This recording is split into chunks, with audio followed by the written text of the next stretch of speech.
بسم اللہ الرحمن الرحیم۔ السلام علیکم۔ نیلوفر میرے سامنے بیٹھی تھی۔ اس نے سفید رنگ کی چادر اوڑھ رکھی تھی۔ ہمیشہ کی طرح وہ مجھے کوئی پاک پری جیسی معلوم ہو رہی تھی۔ عزیر، میرے پیٹ میں سخت درد اٹھ رہے ہیں، تم جاؤ، جا کر ڈاکٹر کو بلا لاؤ۔ اس کی یہ بات سنتے ہی میں اٹھ کھڑا ہوا تھا۔ اس کوٹھے پر میرا روز کا آنا جانا تھا۔ میں یہاں کبھی بھی شوق سے نہیں آیا تھا، بس نیلوفر کے پیچھے آتا تھا۔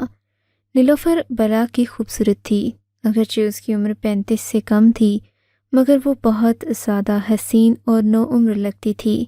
یوں محسوس ہوتا تھا جیسے 16 کے بعد اس کی عمر بڑھی ہی نہ ہو۔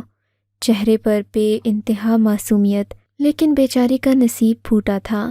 15 سال سے وہ اس کوٹھے کی زینت بنی رہی تھی۔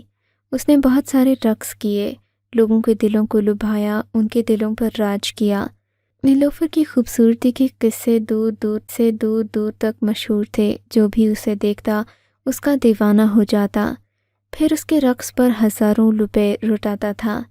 نیلوفر کا جسم ایسے تھرکتا کہ لوگ اس کی ایک ایک ادا کے دیوانے ہو جاتے تھے۔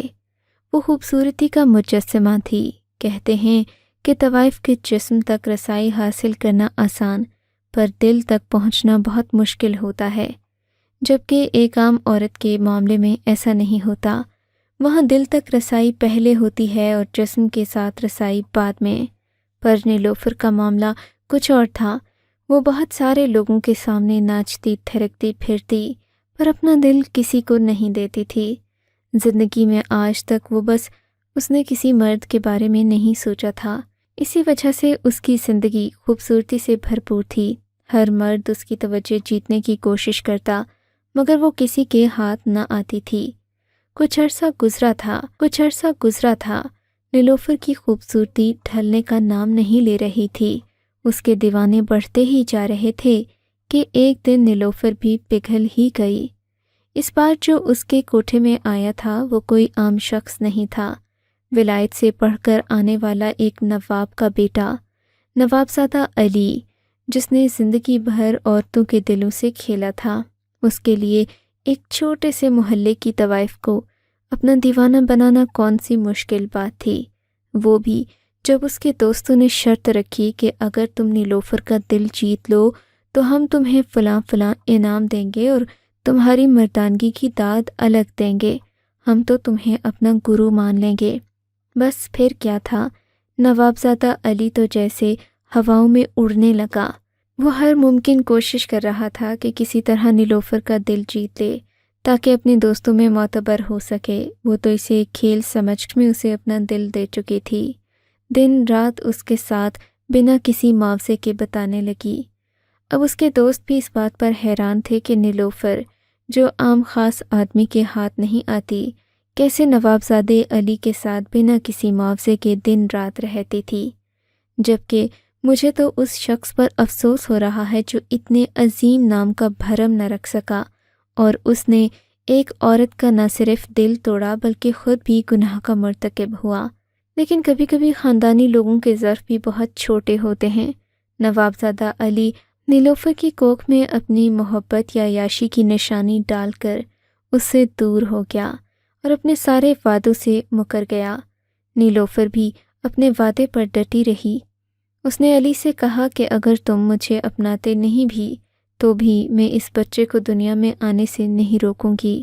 میں نے تم سے محبت کی ہے تو تم سے جڑی ہر چیز سے محبت کرنا میرا فرض ہے۔ بس اس دن کے بعد سے نیلوفر نے ناچنا گانا چھوڑ دیا تھا۔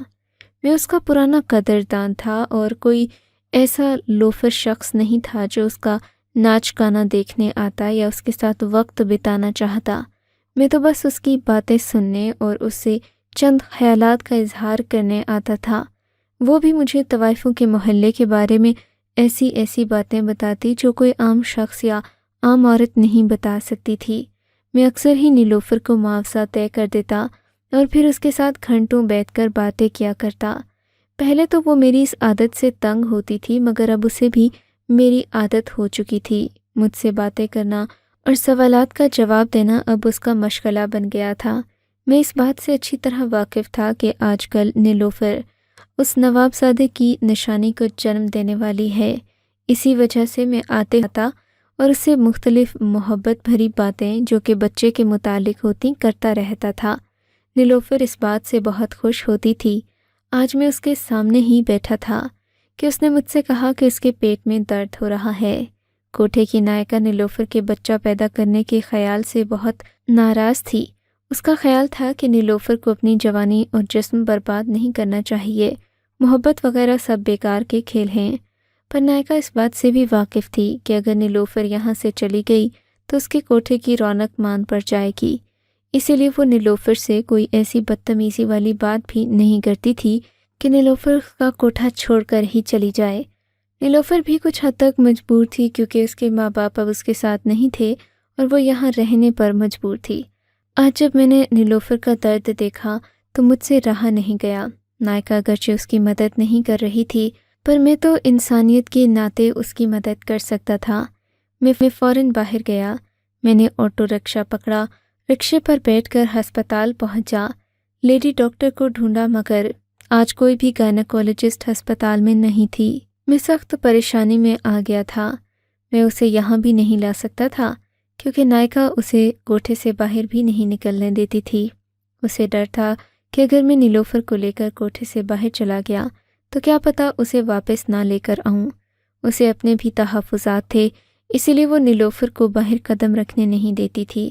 بے چینی حدوں کو چھونے لگی تھی۔ دوسرا ہسپتال تقریباً 19 کلومیٹر دور تھا۔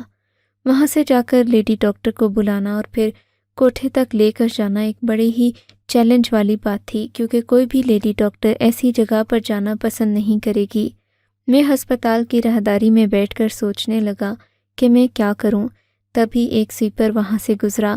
اس نے مجھ سے میرا مسئلہ پوچھا تو میں نے اسے منو ساری تفصیلات بتا دیں کہ میں ایک لیڈی ڈاکٹر کو ایسی جگہ لے کر جانا چاہتا ہوں۔ میری بات سن کر اس نے نفی میں سر ہلا دیا اور بولا، ایسا تو بالکل نہیں ہو سکتا، سوچو ہی مت، یہاں کی لیڈی ڈاکٹرز بہت نخرے میں رہتی ہیں۔ تم اگر ایسا سوچتے ہو کہ کسی لیڈی ڈاکٹر کو ایسی گندی جگہ پر لے کر جاؤ گے تو تم غلط ہو۔ بہتر یہی ہے کہ تم کسی میل ڈاکٹر کو لے کر جاؤ۔ مرد ڈاکٹر ایسی جگہوں پر چلے جاتے ہیں، انہیں کوئی اعتراض نہیں ہوتا۔ ہاں، پیسہ زیادہ لیں گے لیکن تمہارا کام ہو جائے گا۔ اس آدمی کی بات سن کر میں نے اس سے قریبی ہسپتال کا نام پوچھا تو اس نے مجھے 10 کلومیٹر کی دوری پر ایک اور اچھے ہسپتال کا نام بتا دیا۔ میں جلدی سے بھاگتا ہوا گاڑی لے کر وہاں پہنچا تھا۔ وہاں سے مجھے ایک مرد ڈاکٹر مل گیا تھا۔ اسے میں نے ساری بات بھی بتا دی۔ وہ میرے ساتھ چلنے کے لیے راضی ہو گیا۔ ہم دونوں گاڑی پر بیٹھے۔ میں نے اسے کچھ پیسے ایڈوانس ادا کر دیے تھے۔ تقریباً 10 منٹ کے بعد میں اسی جگہ پر پہنچ گیا تھا جہاں سے آیا، مگر اس وقت میں یہ دیکھ کر حیران رہ گیا تھا کہ وہاں پر بہت ساری عورتوں کا ہجوم تھا۔ مجھے لگا کہ شاید نیلوفر کے ساتھ کچھ غلط ہو گیا ہے، تبھی تو یہ ساری عورتیں یہاں پر جمع ہیں۔ اگر سب کچھ ٹھیک ہوتا تو اتنے لوگ یہاں کیوں جمع ہوتے؟ مگر میں یہ دیکھ کر حیران رہ گیا کہ اس کوٹھے کے باہر بہت سارے مرد بھی جمع تھے، یعنی ایک اچھی خاصی لائن تھی جو کہ لوگوں کی لگی ہوئی تھی اور سب لوگ متجسس نظروں سے اندر کی طرف دیکھ رہے تھے۔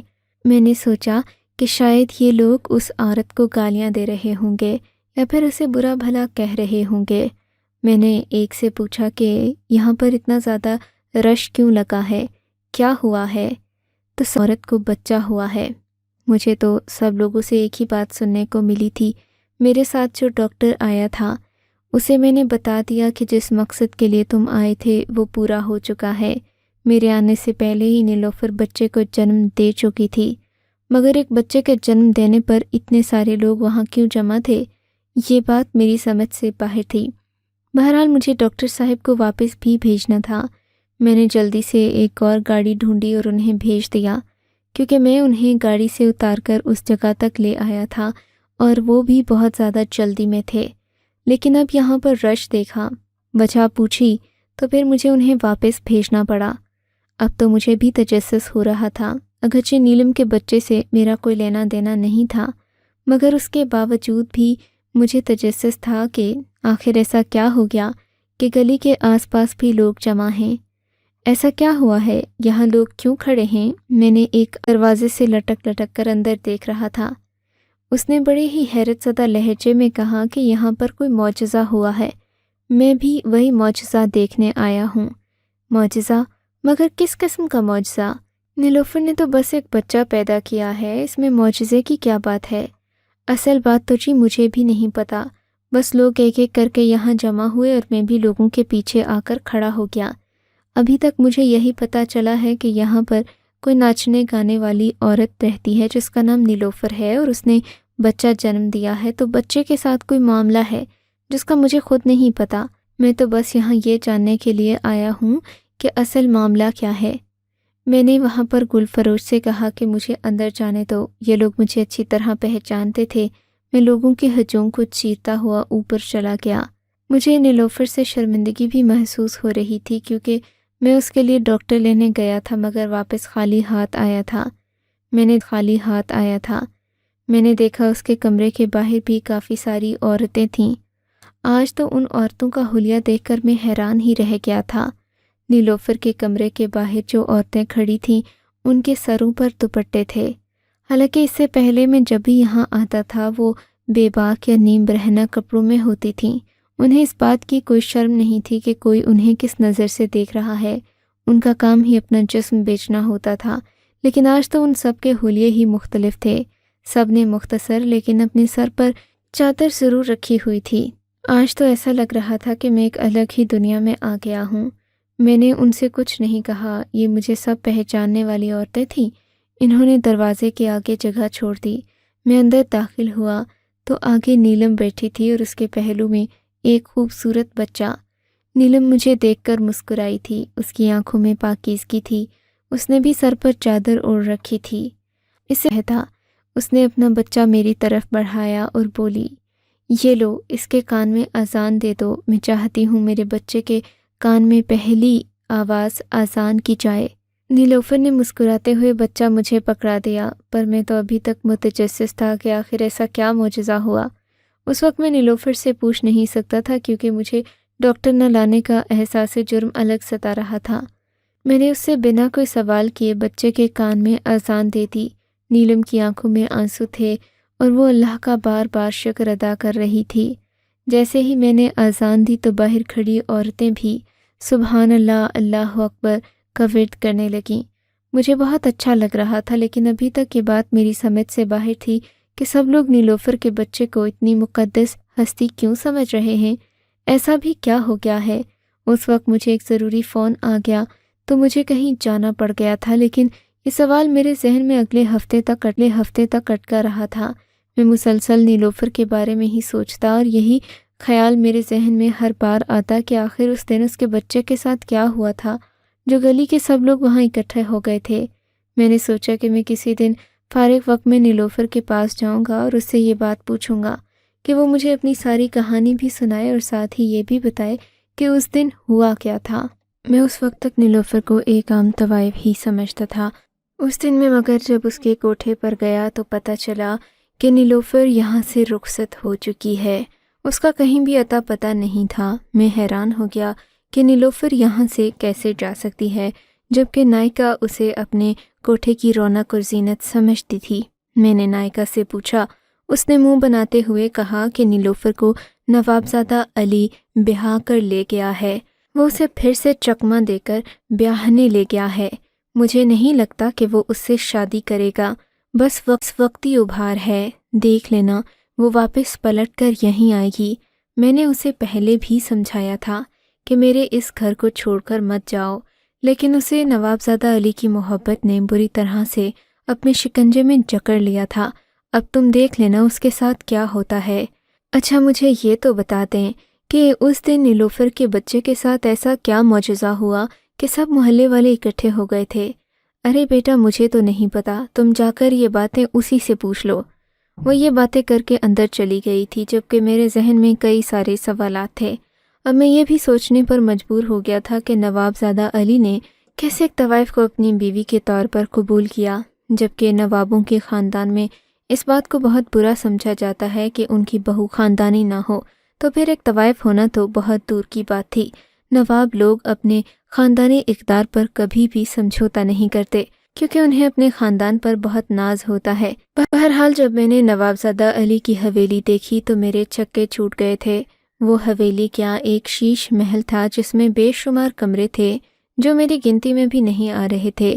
تقریباً 4 کنال کے رقبے پر بنی یہ حویلی نوابی خاندان کی شان و شوکت کا اظہار کر رہی تھی۔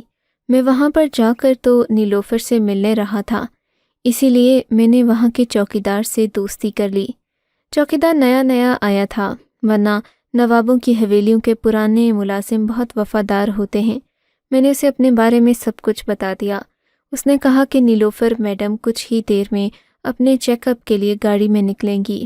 آپ اگر ہسپتال میں ان سے مل سکتے ہیں تو مل لیجئے، کیونکہ اب ان کا نکاح ہو چکا ہے تو وہ کسی سے ملتی جلتی نہیں ہیں، لیکن جیسا آپ بتا رہے ہیں آپ کا ان کے ساتھ کوئی اس طرح کا تعلق نہیں ہے تو پھر وہ مل لیں گی، کیونکہ آپ سے بات کرنے کو وہ گناہ نہیں سمجھیں گی۔ میرے دل کو حوصلہ ہوا۔ میں نیلوفر کے ہسپتال پہنچ گیا۔ میں نے اس کا کافی دیر پیچھا کیا تھا۔ پھر جب میں ہسپتال پہنچا تو اسے دیکھ کر حیران رہ گیا۔ اس نے اپنی گود میں ننھا سا فرشتہ اٹھا رکھا تھا۔ وہ سفید رنگ کے کپڑوں میں ملبوس تھی جو کہ پاکیزگی کی علامت سمجھا جاتا ہے۔ نیلوفر، میں اسے آواز دے کر پکارا تو وہ مجھے حیرت بھری آنکھوں سے دیکھنے لگی۔ اظہر، آپ یہاں کیسے آ گئے؟ آپ کو پتہ ہے کہ میرا نکاح ہو گیا؟ اس نے مجھے خوش دلی سے بتایا تھا۔ جی ہاں مجھے پتہ ہے، لیکن میں اصل میں آپ کے بچے کے بارے میں جاننا چاہتا تھا۔ ایسا معجزہ کون سا ہوا جس نے لوگوں کو حیران پریشان کر دیا؟ او اچھا، تو آج بھی آپ ایک ادیب کی حیثیت سے مجھ سے ملنے آئے ہیں، جاننا چاہتے ہیں کہ میرے بچے کے ساتھ کیا ہوا تھا؟ تو میں آپ کو بتا دیتی ہوں۔ اس نے بڑے مسکراتے ہوئے فخریہ انداز میں مجھ سے کہا تھا، لیکن اس سے پہلے آپ یہ تو دیکھیں کہ میں کرتی کیا تھی۔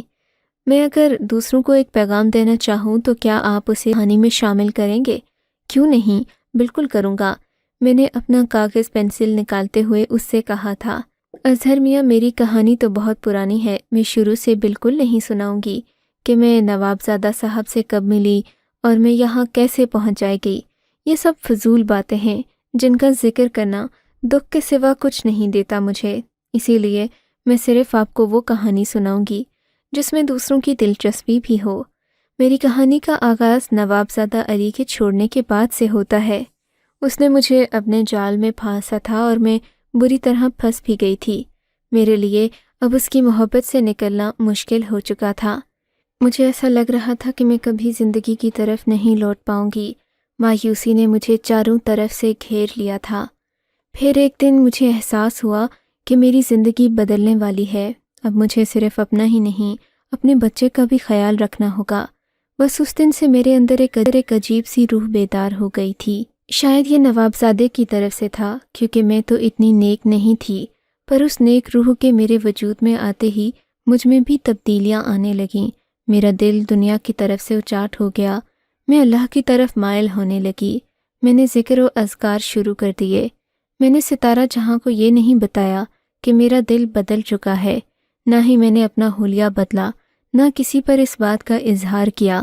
بس میں دن رات اللہ کا ذکر کرنے لگی تھی۔ میری زبان سے ایسا ذکر جاری ہوا جو تقریباً 8 گھنٹے ایسا ہی رہتا۔ میں ذکر کرتی رہتی اور اذان کا جواب مکمل توجہ سے دیا کرتی تھی۔